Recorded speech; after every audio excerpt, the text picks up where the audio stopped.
Lumubog agad sa baha ang ilang lugar sa Quezon City dahil sa mga pag-ulang dala ng habagat. At live mula sa Quezon City, nasa frontline ng balitang yan si Hannibal Talete. Hannibal, ano nang ang update dyan? Nikki, pabugso-bugsong ulan ang nararanasan dito sa bahagi ng Quezon City mula kagabi. Kaya ang ilang lugar, lubog sa baha. Ganito kataas ang baha sa Araneta Avenue sa Quezon City kagabi. Ang ilang motorista, pinilit pa rin nilusong ang kanilang sasakyan. Pero ang iba, hindi kinaya. Gaya ng truck na ito na pinagtulungang na lang itulak sa gitna ng baha.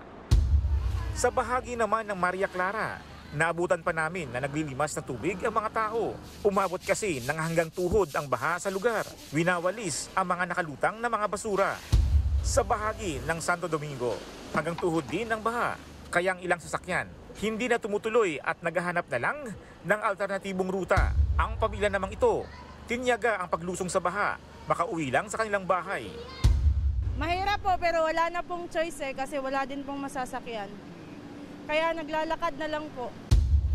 Bandang alas 12 ng hating gabi, nadadaanan na ng mga maliliit na sasakyan ang mga lugar na binaha. Pero ang mga residente sa Barangay Rojas, inilikas. Kahit di umuulan dito sa barangay namin, kung minsan malakas ang ulan sa Diliman o sa Roosevelt, lulubog kami dito Si Nanay Henny, 74 na taon nang naninirahan sa lugar. Nasanay na umano siya na kapag umuulan. Sa evacuation center, ang kanilang sinisulungan.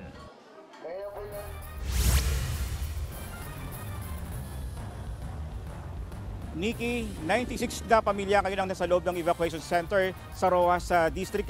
At karamihan niya ay galing sa Gumamela Street na madalas binabaha.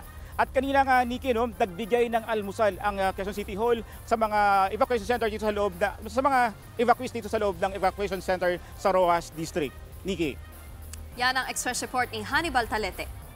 Mga kapatid, Nikki de Guzman po. Para sa pasada ng mga rumaratsyadang balita, mag-follow at mag-subscribe na sa social media pages ng News 5.